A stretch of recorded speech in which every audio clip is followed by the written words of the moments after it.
14,000 kilometre ഇതുവരെ ഓടിച്ചു കഴിഞ്ഞു അല്ലേ? 111 ഓക്കെ. അപ്പോൾ ഇപ്പം നിലവിലുള്ള ഏത് വണ്ടിക്കും ഞാൻ കമ്പയർ ചെയ്തിട്ട് 3 വർഷം വരെ കൊടുക്കുന്നതായിട്ട് എൻ്റെ ഓർമ്മയിലുള്ളൂ. ഇനി അത് 20% ആണെങ്കിലും 4 മണിക്കൂർ 5 മിനിറ്റ് അങ്ങനെയാണ് അങ്ങനെ ടൈം. അതിപ്പോൾ നമുക്ക് സാധാരണ ഒരു ബൈക്ക് ആണെങ്കിൽ സ്റ്റോറേജ് സ്പേസ് ഇല്ല, പ്രശ്നമല്ല, കാരണം നമുക്കത് ആക്സെപ്റ്റബിൾ ആണ്. അതെ. പക്ഷേ ഈ ഒരു വണ്ടി എന്ന് പറയുമ്പോൾ 100-120 കിലോമീറ്റർ അതിനാ നിന്ന് പോകും. പിന്നെ അന്നേരം നമ്മൾ ഇതിൻ്റെ ബാറ്ററിയിലെ അടുത്ത് തന്നെ ബ്രേക്കർ ഉണ്ട്, അത് ഓഫാക്കി ഓണാക്കിയെങ്കിൽ വണ്ടി സ്റ്റാർട്ട് ആവും. അങ്ങനെ ചെറിയ സംഭവമാണ്. പക്ഷേ ഒരു കയറ്റത്തിൻ്റെ സെൻറ്ററിൽ വെച്ച് നമ്മൾ ബാക്കിൽ ആളിരിക്കെ വണ്ടി നിർത്തേണ്ട ഗതി വണ്ടി പെട്ടെന്ന് വന്നു കഴിഞ്ഞാൽ റിവോൾട്ട് RV400 എന്നുള്ള ഈ ഒരു മോഡൽ 2010 മുതൽ ഇന്ത്യയിൽ അവൈലബിൾ ആണ്. കേരളത്തിൽ സർവീസ് സെൻ്ററുകൾ വന്നിട്ട് ഏകദേശം 1-2 വർഷത്തോളമായി. അപ്പോൾ ഇത് ഉപയോഗിച്ചിട്ടുള്ള എക്സ്പീരിയൻസ് പലർക്കും ഒരു സംശയമാണ്, എത്രത്തോളം റേഞ്ച് കിട്ടുന്നുണ്ട്, ശരിയായിട്ടും അവർ പറയുന്ന റേഞ്ച് കിട്ടുന്നുണ്ടോ, കുറച്ച് ഉപയോഗിച്ച് കഴിഞ്ഞാൽ എന്തെങ്കിലും രീതിയിലുള്ള കംപ്ലയിൻസ് ഉണ്ടോ, അങ്ങനെയുള്ള കാര്യങ്ങൾക്ക് ഒരുപാട് സംശയങ്ങളുണ്ട്. നമ്മുടെ ഒരു സുഹൃത്ത് ഈ ഒരു RV400 ഉപയോഗിക്കാൻ തുടങ്ങിയിട്ട് ഏകദേശം 8 മാസത്തോളമായി. 14,000 കിലോമീറ്ററോളം അദ്ദേഹം ഉപയോഗിച്ച് കഴിഞ്ഞു. അപ്പോൾ നമുക്ക് ഇതിൻ്റെ എക്സ്പീരിയൻസ് എങ്ങനെയുണ്ട്, മറ്റ് കാര്യങ്ങൾ, ഈ ഒരു വണ്ടി എടുത്തതിന് ശേഷം എന്തെങ്കിലും ബുദ്ധിമുട്ടുകൾ ഉണ്ടായിട്ടുണ്ടോ, അല്ലെങ്കിൽ എന്ത് കാരണം കൊണ്ടാണ് ഈ ഒരു വാഹനം എടുത്തത്, അങ്ങനെയുള്ള എല്ലാ ഡീറ്റെയിൽസും നമുക്ക് ഡയറക്റ്റായിട്ടും ചോദിച്ചറിയാം. ഈ ഒരു വാഹനത്തേക്ക് മാറാനുള്ള കാരണം ഇലക്ട്രിക് സ്കൂട്ടറുകളുണ്ട്, അതേപോലെ തന്നെ മറ്റ് മോഡലുകളൊക്കെ ഉണ്ട്. എന്തുകൊണ്ടാണ് ഈ ഒരു ബൈക്ക് എന്നുള്ള ഈ ഒരു കൺസെപ്റ്റ് ഈ ഒരു മോഡലിലേക്ക് വരാനുള്ള കാരണം എന്തായിരുന്നു? അത് തീർച്ചയായിട്ടും എനിക്ക് സ്കൂട്ടി ടൈപ്പുള്ള വണ്ടികൾ എനിക്ക് ഉപയോഗിക്കുന്നതിന് താല്പര്യമില്ല. ആദ്യം മുതലേ അങ്ങനെയാണ്. ഇപ്പോൾ ഞാൻ ആദ്യം യൂസ് ചെയ്തുകൊണ്ടിരുന്നതും ബൈക്ക് ടൈപ്പുകൾ തന്നെയാണ് ഉപയോഗിച്ചിരുന്നത്. അപ്പം അങ്ങനെ യൂസ് ചെയ്തുകൊണ്ടിരിക്കുന്ന സമയത്ത് ഈ വണ്ടി ലോഞ്ച് ചെയ്ത സമയത്ത് തന്നെ യൂട്യൂബിൽ ഞാൻ ഇത് കണ്ടുകൊണ്ടേ ഇരിക്കുന്നുണ്ട്. അപ്പോൾ അന്ന് മുതൽ കയറി കൂടിയ ഒരു ആഗ്രഹമാണ് ഈ വണ്ടി എടുക്കുക എന്നുള്ളത്. പിന്നെ രണ്ടാമത് പറയാന്ന് വെച്ചാൽ ഈ എണ്ണ വില കൂടുക അങ്ങനെയുള്ള പ്രശ്നം വരുമ്പോൾ ഇത് നമുക്ക് ഒരു ദിവസം മറ്റു വണ്ടിക്ക് എണ്ണയൊക്കെ അടിക്കുന്ന ആ പൈസ ഉണ്ടെങ്കിൽ ഇത് എനിക്ക് ഒരു മാസം ഓടിക്കാം. വലിയ ഡിഫറൻസാണ്. അതാണ് പ്രധാനമായിട്ട് എടുത്തത്. എനിക്ക് ഇതുവരെ എനിക്കൊരു മോശം അഭിപ്രായമായിട്ട് എനിക്ക് ഫസ്റ്റ് അങ്ങനെ പറഞ്ഞു തുടങ്ങാം. എനിക്ക് അങ്ങനെയാണത് പറയാനും ഇഷ്ടം. എവിടെ നിന്നാണ് പർച്ചേസ് ചെയ്തത്? ഞാനിത് തൃശ്ശൂരിൽ നിന്ന് ചെയ്തത്. തൃശ്ശൂർ സർവീസൊക്കെ അവിടെ തന്നെയാണ്? സർവീസിന് ഓടിക്കാനാണ് പോകുന്നത്. എങ്ങനെയാണ് ഇതിൻ്റെ ഒരു സർവീസ്? 1000 kilometre first service. പിന്നെ അത് 10,000-ലാണ് സെക്കൻഡ് സർവീസ്. സർവീസ് ചെയ്യുമ്പോഴും ബുദ്ധിമുട്ടുകളൊന്നുമില്ല? ഇല്ല. സർവീസ് എന്ന് പറയുമ്പോൾ നമുക്കിപ്പോൾ ഒറ്റ ചാർജിൽ നമുക്ക് അങ്ങോട്ടും ഇങ്ങോട്ടും പോയി വരാനുള്ള ഒരു ബുദ്ധിമുട്ട് മാത്രമേ ഉള്ളൂ. അത്രയും റേഞ്ച് കിട്ടാത്ത. അതെ, ആ ഒരു പ്രശ്നം മാത്രമേ ഉള്ളൂ. ഇതിൻ്റെ വാറണ്ടി ഒക്കെ എങ്ങനെയാണ് പറയുന്നത്? എത്രയാണ് വാറണ്ടി പറഞ്ഞിരുന്നത്? അത് ഇപ്പോൾ ഇതിൻ്റെ ബാറ്ററിക്ക് 1,00,000 കിലോമീറ്റർ അല്ലെങ്കിൽ 6 വർഷം. വലിയ വാറണ്ടി തന്നെ. അപ്പോൾ ഇപ്പം നിലവിലുള്ള ഏത് വണ്ടിക്കും ഞാൻ കമ്പയർ ചെയ്തിട്ട് 3 വർഷം വരെ കൊടുക്കുന്നതായിട്ട് എൻ്റെ ഓർമ്മയിലുള്ളൂ. അതെ, അത്രേ ഉള്ളൂ. പക്ഷെ ഇതിന് 6 വർഷം വലിയ സംഭവമാണ്. 4 മണിക്കൂറും 5 മിനിറ്റും കറക്റ്റാണ്. അത് ഞാൻ ചെക്ക് ചെയ്തതാണ്, 3 പ്രാവശ്യം ചെക്ക് ചെയ്തതാണ്. അത്ര സമയമാണ് ഫുൾ ചാർജ് ആവും. അതായത് 0 തുടങ്ങി കഴിഞ്ഞു. ഇതിൽ റിസർവ് ഉണ്ട്, 10 കിലോമീറ്റർ റിസർവ് കമ്പനി പറഞ്ഞു. അതും ഉപയോഗിച്ച് കഴിഞ്ഞിട്ട് 4 മണിക്കൂർ 5 മിനിറ്റ് ഫുൾ ടൈം ചാർജ്. അതെ. ഇനി അത് 20% ആണെങ്കിലും 4 മണിക്കൂർ 5 മിനിറ്റ് അങ്ങനെ ടൈം സെറ്റ്. എല്ലാവർക്കും അങ്ങനെയാണെന്ന് നമുക്ക് അറിയാം. അതെ, അങ്ങനെയാണ്. ഇപ്പോൾ ഒരു ലോങ് ഒക്കെ പോകുന്ന സമയത്ത് നമുക്ക് ഇതിലേക്ക് ഒരു ചാർജർ കൊണ്ടുപോകാവുന്ന ഒരു സെറ്റപ്പും കൂടി ഇതിൽ. സ്റ്റോറേജ് സ്പേസിന്റെ. അതെ, സ്റ്റോറേജിനും കൂടി. ഇപ്പോൾ വേറെ ഒന്നുമില്ല, സീറ്റിന്റെ അടിയിലോ എവിടെയെങ്കിലൊക്കെ ആയിട്ട് വെക്കാറ്. അതിപ്പോൾ നമുക്ക് സാധാരണ ഒരു ബൈക്ക് ആണെങ്കിൽ സ്റ്റോറേജ് സ്പേസ് ഇല്ല, പ്രശ്നമല്ല, കാരണം നമുക്കത് ആക്സെപ്റ്റബിൾ ആണ്. അതെ. പക്ഷേ ഈ ഒരു വണ്ടി എന്ന് പറയുമ്പോൾ 100-120 കിലോമീറ്റർ അതിനാ നിന്ന് പോകും. പിന്നെ നമുക്ക് ചാർജ് ചെയ്യണമെങ്കിൽ ഒരു സോക്കറ്റ് കിട്ടിയാലും ചാർജർ ഇല്ലാതെ നടക്കില്ല. അതൊരു പ്രശ്നമാണ്. നമ്മൾ എപ്പോഴും ഒരു ബാഗ് ഒക്കെ വെച്ചിട്ട് പോവാൻ വെയിറ്റ് ഉണ്ടാവും. എന്റെ അത്യാവശ്യം നല്ല സൈസ് ആണ് അത്. ഇനിയിപ്പോ അങ്ങനെ അല്ലെങ്കിൽ കൂടിയിട്ടും ഇപ്പൊ കിട്ടുന്ന ചാർജറിന്റെ സൈസ് ഒന്ന് ചെറുതാക്കി ഒരു സെറ്റപ്പ് ആയി സീറ്റിന്റെ അടിയിലോ എവിടെയെങ്കിലും ഇലക്ട്രിക് വണ്ടിക്ക് അത് നിർബന്ധം.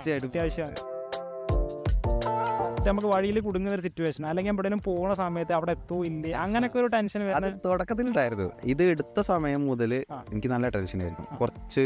അതായത് ഫസ്റ്റ് നമ്മൾ യൂസ് ചെയ്യുമ്പോഴുള്ള ബുദ്ധിമുട്ട് നല്ല ഉണ്ടായിരുന്നു.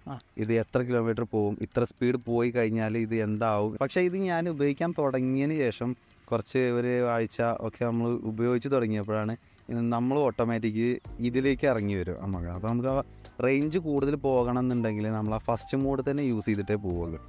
കുറച്ച് ദൂരമൊക്കെ പോകാനുള്ളൂ, നമുക്ക് അപ്പ് ആൻഡ് ഡൗൺ കുറച്ചേ ഉള്ളൂ എന്നുണ്ടെങ്കിൽ അപ്പോൾ അതിനനുസരിച്ച് ഞാൻ മോഡ് ചേഞ്ച് ചെയ്യും. പക്ഷേ അപ്പോൾ ഇതിൽ നമുക്ക് വളരെ ക്ലിയർ ആയിട്ട് ഇതിൽ കാണിക്കും അതിലെനിക്ക് ഏറ്റവും ഇഷ്ടപ്പെട്ട മോഡ് എന്ന് പറഞ്ഞാൽ നോർമൽ മോഡാണ്, സെക്കൻഡ് മോഡ്. അത് പെർഫോമൻസ് എന്ന് പറഞ്ഞാൽ അസാധ്യ പെർഫോമൻസാണ്. സാധാരണ ഇപ്പോൾ മുമ്പ് വെച്ചിരുന്ന വണ്ടിനൊക്കെ അപേക്ഷിച്ച് കമ്പയർ ചെയ്യുമ്പോൾ ഒരു എത്ര സി സി ഉള്ള ഒരു വണ്ടി എന്നൊക്കെ പറയാം? അത് സെക്കൻഡ് മോഡാണ് ഞാൻ പറഞ്ഞില്ലേ, ഒരു 150 cc വണ്ടി അത് തന്നെ എനിക്ക് കിട്ടുന്നുണ്ട്. എൻ്റെ എക്സ്പീരിയൻസ് അങ്ങനെയാണ്. എപ്പോഴെങ്കിലും ഇതിന്റെ പവർ തേർഡ് മോഡ് ഉപയോഗിച്ചിട്ട് യൂസ് ചെയ്ത് നോക്കിയിരുന്നോ?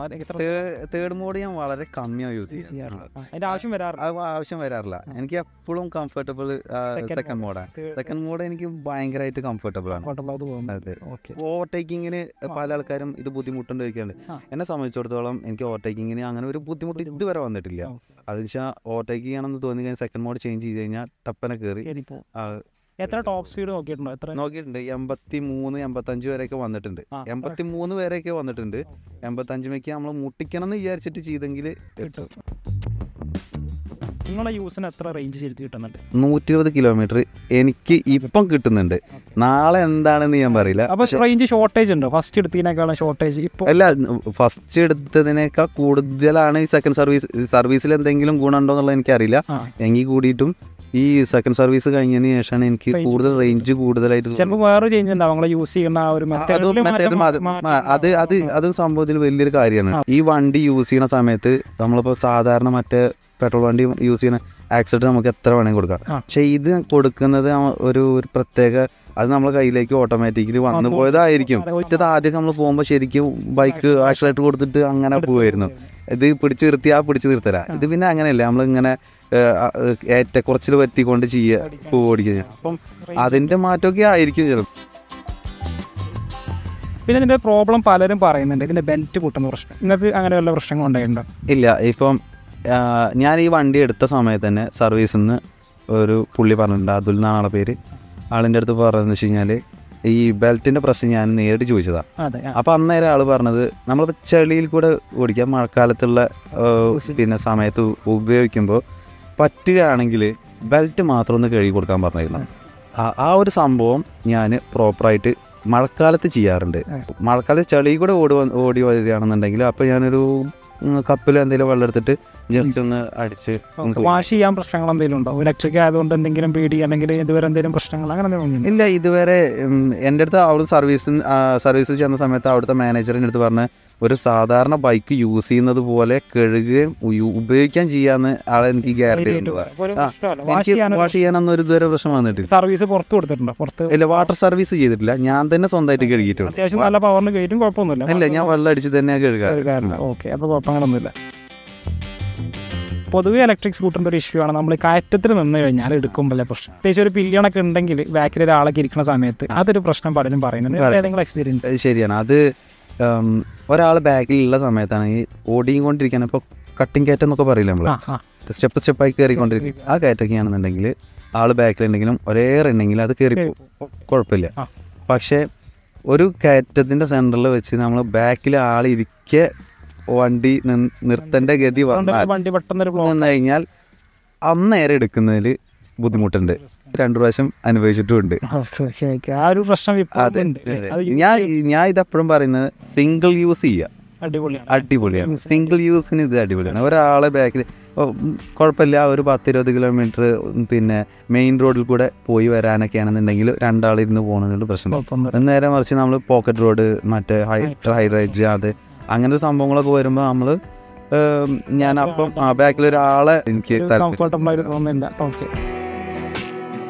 ഇലക്ട്രിക് ഇഷ്യൂസ് എന്തെങ്കിലും വന്നിട്ടുണ്ടോ? പെട്ടെന്ന് കട്ട് ഓഫ് ആവുക, അല്ലെങ്കിൽ ഇങ്ങനെ ഓൺ ആവാത്ത സിറ്റുവേഷൻ, അല്ലെങ്കിൽ നമ്മുടെ റിമോട്ടിൻ്റെ പ്രശ്നങ്ങൾ, അങ്ങനെ എന്തെങ്കിലും ഇലക്ട്രിക്കലായിട്ടുള്ള പ്രശ്നങ്ങൾ വന്നിട്ടുണ്ടോ? ഇലക്ട്രിക്കലായിട്ടുള്ള സംഭവങ്ങൾ എനിക്ക് കാര്യമായിട്ട് വന്നില്ല. പക്ഷെ എനിക്ക് വേറെ സംഭവത്തിൽ ഇത് സംഭവിച്ചതെന്ന് വെച്ചാൽ നമ്മളിത് ഇടയിൽ ഇത് കട്ട് ഓഫ് ആവും. ഇഷ്യൂ ഉണ്ട്. അത് പിന്നെ എനിക്ക് മാത്രം സംഭവിച്ചതാണോ വേറെ എനിക്കറിയാം. വണ്ടി ഉപയോഗിക്കാൻ അറിയാത്ത ഒരാൾ ഇത് പിന്നെ ഒരു റഫ് ടൈപ്പ് ഓടിക്കുന്ന സമയത്ത് വണ്ടി ഓട്ടോമാറ്റിക്കലി കട്ട് ഓഫ് ആവുന്നുണ്ട്. പിന്നെ അന്നേരം നമ്മൾ ഇതിൻ്റെ പിന്നെ ബാറ്ററിയിലെ അടുത്ത് തന്നെ ബ്രേക്കർ ഉണ്ട്, അത് ഓഫാക്കി ഓണാക്കിയെങ്കിൽ വണ്ടി സ്റ്റാർട്ട് ആവും. അങ്ങനെ ചെറിയ സംഭവമാണ്. അതേപോലെ തന്നെ സസ്പെൻഷൻ എത്ര കംഫർട്ടബിൾ നമ്മൾ മറ്റേ സസ്പെൻഷൻ എനിക്ക് നന്നായിട്ടാണ് തോന്നിയിട്ടുള്ളത്. കുഴപ്പമില്ല, ബാക്കിൽ ആളൊക്കെ ഉണ്ടെങ്കിലും ഇല്ല അടിക്കുന്നു. സ്കൂട്ടി ചൂസ് ചെയ്യാത്തതിന്റെ പ്രധാന കാരണം സസ്പെൻഷനാണ്. ബാക്ക് പെയിന്റ് ഇഷ്യൂ, ബാക്ക് പെയിനും ഈ പോക്കറ്റ് റോഡിൽ കയറി കഴിഞ്ഞാൽ കംഫർട്ടബിൾ തീരെ അനുഭവിക്കാൻ പറ്റില്ല. പക്ഷെ ഇത് അതിനൊന്നും വലിയൊരു ബുദ്ധിമുട്ടൊന്നുമില്ല, സൂപ്പറാണ്. ഏത് തരത്തിലുള്ള ആളുകൾക്കാണ് ഈ ഒരു വണ്ടി പറ്റുക നിങ്ങളുടെ അഭിപ്രായം? ഞാനൊരു മാർക്കറ്റിംഗ് ഫീൽഡ് ചൂസ് ചെയ്ത ആളാണ്. മാർക്കറ്റിംഗ് ഫീൽഡിൽ ഉപയോഗിക്കാൻ പറ്റിയ ഏറ്റവും നല്ല വണ്ടിയാണ്. പണ്ടാവണ ഒരു 100 ഒക്കെ കവർ ചെയ്യാം. ഞാൻ നോർമലിൽ നമ്മൾ പോകുമ്പോൾ മാത്രമേ ഉള്ളൂ ഈ 120 നമുക്ക് കിട്ടുള്ളൂ. അത് അതെ നമ്മൾ ഒരു 30-35 സ്പീഡ് 40ന്റെ ഉള്ളിലായിട്ട് ആ ഒരു അത് നമുക്ക് ഓട്ടോമാറ്റിക് വരും. പിന്നെ അത് വന്നോണ്ടിരിക്കും. ഫസ്റ്റ് ടൈം അത് വന്നോളണമെന്നില്ല, അത് പിന്നെ നമ്മൾ യൂസ് ചെയ്ത് വരുമ്പോൾ അത് വരും. അത് എനിക്ക് അങ്ങനെയാണ് വന്നത്. അപ്പോൾ അത് വരുമ്പോൾ നമുക്കൊരു 120 എന്തായാലും കിട്ടും. അല്ല, ഇത് മാർക്കറ്റിംഗ് ഫീൽഡിൽ ഉപയോഗിക്കുകയാണെന്നുണ്ടെങ്കിൽ up and down 100 kilometre cover ചെയ്യാനുള്ള ആളാണെങ്കിൽ ആൾക്ക് ഇത് ഒരു ഭയങ്കര സംഭവം. സിംഗിൾ യൂസ് ഞാനത് ഇപ്പോഴും ഞാനതാ പറയുന്നത്. കംപ്ലൈൻസ് എന്തൊക്കെയാണ് ഇതിനകത്ത് യൂസ് ചെയ്തതിനു ശേഷം? ചെറിയ കംപ്ലൈൻസ് എന്തായാലും എല്ലാ വണ്ടിക്കും ഉണ്ടാവും. അങ്ങനെയുള്ള ഒരു ഇഷ്യൂസ് എന്തെങ്കിലും തോന്നിയിട്ടുണ്ടോ? അപ്പോൾ മെയിൻ കാര്യം നിങ്ങൾ ശ്രദ്ധിച്ചെന്നറിയില്ല, ഈ സംഭവം ഇത് ഈ ലൈറ്റ് ഇതിപ്പോൾ പൊട്ടി കിടക്കുന്നു. അല്ല തട്ടിയിട്ടുണ്ട്, പക്ഷേ ഇത് ബാക്കിൽ വന്നൊരു കാറ് തട്ടിയതാണ്. അതല്ലാണ്ട് തന്നെ ഈ സാധനത്തിന് ഒരു ബൾബാണ്, LED ഒരു ലൈറ്റ് കൊടുത്തിട്ടുണ്ടായിരുന്നെങ്കിൽ ഇത്ര ഹീറ്റ് വരും. ഇത് ഒരു ബൾബ് ഇതിനുള്ളിലകത്തായിട്ട് ഹീറ്റായിട്ട് വിണ്ട് പൊട്ടിയതാണിത്. ഇതെനിക്ക് കമ്പനി ഫ്രീ ആയിട്ട് ചേഞ്ച് ചെയ്ത് തരാമെന്ന് പറഞ്ഞിട്ടുണ്ട്. അടുത്ത പ്രാവശ്യം ഇത് അവിടെ സ്റ്റോക്കിൽ ഇല്ലാത്തത് കൊണ്ട് അടുത്ത പ്രാവശ്യത്തെ സർവീസിൽ ചെയ്ത് തരാമെന്ന് പറഞ്ഞിട്ടുണ്ട്. അത് കുഴപ്പമില്ല. പിന്നെ ഉള്ളത് ഇപ്പോൾ ഈ സീറ്റ് നമ്മൾ ഓപ്പൺ ചെയ്ത് കഴിഞ്ഞാൽ കാണാം ഇതിൻ്റെ ഉള്ളിൽ നിറയെ ചളി ഉണ്ടാവും. ചളി ഇപ്പം മഴക്കാലത്ത് നമ്മൾ പോകുന്ന സമയത്ത് അവിടെ ശ്രദ്ധിച്ച് നോക്കിയാൽ കാണാം, അവിടെ ചെറിയൊരു ഗ്യാപ്പ് കാണാം. ആ ടയറിൽ നിന്ന് ഇതിലേക്ക് ചളി അടിച്ചതിന് ശേഷം ഈ സീറ്റിൻ്റെ അടിയിൽ ആ വയറിങ്ങിൻ്റെ ഒക്കെ ഏകദേശം ആ ഒരു പോർഷനിലായിട്ട് അതെ നമുക്ക് എത്താൻ കഴിയില്ല. അങ്ങനത്തെ ഒരു സംഭവം ഇതിന് ഉണ്ടായിട്ട് തോന്നിയിട്ടുണ്ട്. അത് ആരെങ്കിലും പറഞ്ഞിട്ടുണ്ടോയെന്ന് അറിയില്ല, എനിക്ക് തോന്നിയ കാര്യമാണ് അത്. സാധാ സെൻറ്റർ സ്റ്റാൻഡ് ഇല്ല, അതും ഒരു പ്രശ്നമായിട്ട് എനിക്ക് അതെ ആ സമയത്തൊക്കെ നമുക്ക് തോന്നാറുള്ളൂ. അതെ പിന്നെ ഇപ്പൊ ക്രാഷ് കാർഡൊക്കെ ഇപ്പോൾ ഉണ്ട്. അപ്പോൾ നമുക്ക് ഫിറ്റ് ചെയ്യാനുള്ള സെറ്റപ്പ് അവിടെ ഉണ്ട്. ക്രാഷ് കാർഡ് സെറ്റ് ചെയ്യാൻ പറ്റില്ല എന്ന് പറഞ്ഞു. ഇവിടെ അതിനുള്ള ഓപ്ഷൻ ഉണ്ടോ? ഉണ്ട്, തീർച്ചയായിട്ടും ഉണ്ട്.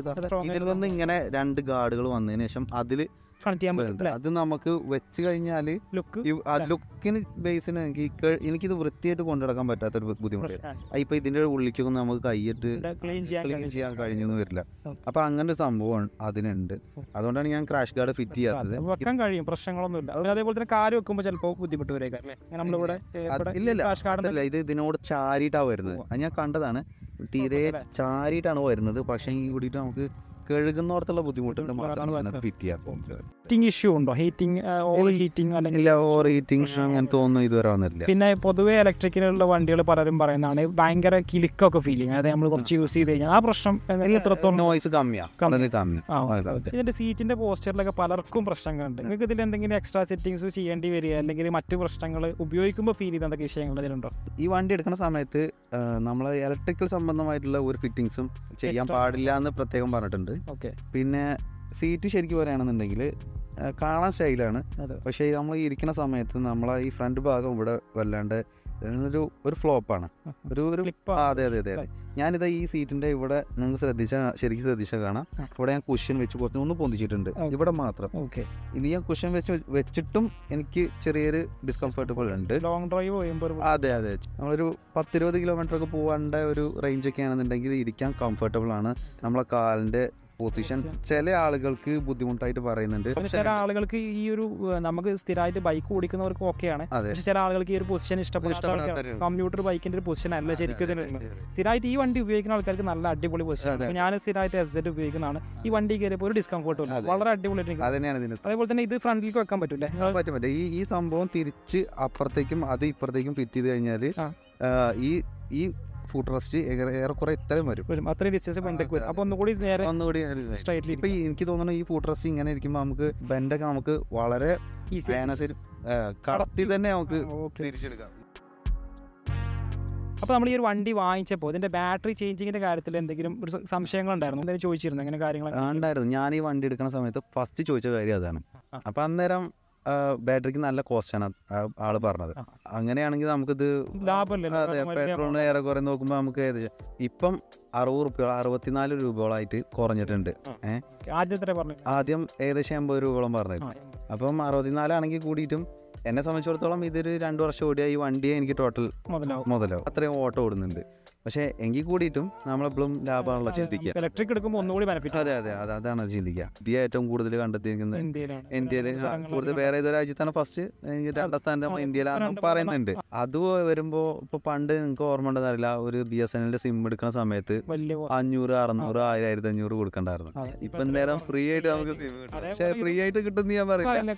എങ്കിലും ബൾക്ക് പ്രൊഡക്ഷൻ വരുന്ന സമയത്ത് കുറയും എന്നുള്ള ഒരു വിശ്വാസമാണ് എനിക്കുള്ളത്. പിന്നെ ഇതിൽ ഈ മറ്റേ ബാറ്ററി നമുക്ക് റീപ്ലേസിങ് അത് നോക്കിയിരുന്നോ? അത് നമ്മൾ എടുത്ത് അതിന്റെ പ്രായോഗികത എത്രത്തോളം ഉണ്ട്, ചെയ്യാൻ പറ്റും? അത് ഞാൻ ചെയ്ത് നോക്കിയിട്ടില്ല. പക്ഷെ എൻ്റെ പേഴ്സണൽ ഒരു ഒപ്പീനിയൻ എന്ന് വെച്ച് കഴിഞ്ഞാൽ എപ്പോഴും ബാറ്ററി ഫിക്സ് ആയിരിക്കുന്നതാണ് ബെറ്റർ എന്നാണ് ഞാൻ ഉദ്ദേശിച്ചത്. അതെ, നമ്മൾ ഇതിപ്പം വണ്ടി ഇപ്പോൾ വീട്ടിലേക്ക് എത്തിക്കാൻ പറ്റാത്ത ഒരാളാണ്, അയാൾക്ക് ചാർജ് ചെയ്യാനാണെങ്കിൽ അത് യൂസ് ചെയ്യാം. പക്ഷെ അങ്ങനെ ചെയ്യുമ്പോൾ എന്തെങ്കിലുമൊക്കെ പ്രശ്നങ്ങൾ ഉണ്ടാവുമെന്ന് എനിക്ക് തോന്നുന്നു. എൻ്റെ സുഹൃത്തിന് അങ്ങനെ ചെറിയൊരു പ്രശ്നം ഉണ്ടതായിട്ട് പറയുകയും ചെയ്തിട്ടുണ്ട്. റെക്കമെൻഡഡ് അല്ല. പിന്നെ ചിലപ്പോൾ എനിക്ക് തോന്നുന്നു സ്വാപ്പിംഗ് ഒക്കെ കൊണ്ടുവരാൻ ചാൻസ് ഉണ്ടല്ലോ. റിവോൾട്ടിന്റെ ഒരു പ്ലാനാണ് തോന്നുന്നുണ്ട്. നമ്മൾ ചാർജ് കുറച്ച് കഴിയുന്ന സമയത്ത് ഇത് അങ്ങോട്ട് കൊടുത്തിട്ട് ഈ ഒരു ബാറ്ററി ആ ഒരു സംഭവം ചിലപ്പോൾ ആ ഒരു കമ്പനി എന്തെങ്കിലും പറയുന്നത് കേട്ടോ, അങ്ങനെ പറയുന്നതായിട്ടും കേട്ടിട്ടില്ല. പക്ഷെ ഇവര് നമ്മൾ സർവീസിന് ചെല്ലുമ്പോൾ നമ്മുടെ ബാറ്ററി പ്രത്യേകം അവര് അത് ശ്രദ്ധിക്കുന്നുണ്ട്. അത് ഇന്ന വണ്ടിയുടേതാണെന്നുള്ളത് പ്രത്യേകം ശ്രദ്ധിക്കുന്നുണ്ടെന്നാണ് എൻ്റെ. അപ്പൊ അങ്ങനെ വരുമ്പോൾ സാധ്യത എത്രത്തോളം ഉണ്ട് എന്നുള്ളത് എനിക്കറിയില്ല. ഈ ഒരു വണ്ടി ഉപയോഗിക്കുമ്പോൾ സജഷൻ എങ്ങനെയാണ് ഉപയോഗിക്കാൻ? ഞാനിപ്പോൾ ഈ വണ്ടി എടുത്തതിന് ശേഷം എനിക്ക് തോന്നിയിട്ടുള്ളൊരു കാര്യമാണ്, അതെന്ന് വെച്ച് കഴിഞ്ഞാൽ നമ്മൾക്ക് കൂടുതൽ റേഞ്ച് ഇത് പോകണം എന്നുള്ളത് കൊണ്ട് നമ്മളിത് ഒരു 40 സ്പീഡ് ആ റേഞ്ചിൽ നമ്മൾ പോവാം. ഓവർ സ്പീഡ് നമ്മൾ ഇപ്പോൾ മറ്റതിൻ്റെ അടുത്ത് ഞാൻ ഉപയോഗിച്ചുകൊണ്ടിരുന്നത് ബുള്ളറ്റ് ആയിരുന്നു.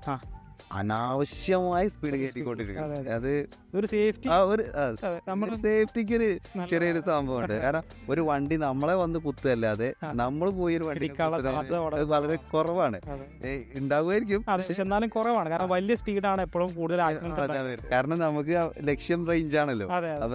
ഓട്ടോമാറ്റിക്കലി സ്ലോ ആക്കും. ഇതിന്റെ സേഫ്റ്റി നമ്മൾ ആലോചിക്കണം. പക്ഷെ അത് കിട്ടുന്നുണ്ട്. അപ്പൊ ഇത്രയാണ് നമ്മുടെ ഈ ഒരു യൂസർ എക്സ്പീരിയൻസ്. 14,000 കിലോമീറ്റർ ഇതുവരെ ഓടിച്ചു കഴിഞ്ഞു. 111. ഓക്കെ, അത്രയും ഓടിച്ചു കഴിഞ്ഞിട്ട് അത്യാവശ്യം നല്ല പോസിറ്റീവ് റെസ്പോൺസ് ആണ് നിങ്ങൾക്ക് ഉള്ളത്. അപ്പോൾ തീർച്ചയായിട്ടും കൂടുതൽ ഡീറ്റെയിൽസ് അറിയാൻ വേണ്ടിയിട്ട് ഞങ്ങളുടെ ചാനൽ ഒന്ന് സബ്സ്ക്രൈബ് ചെയ്യുക. Thank you for watching the video. See next time.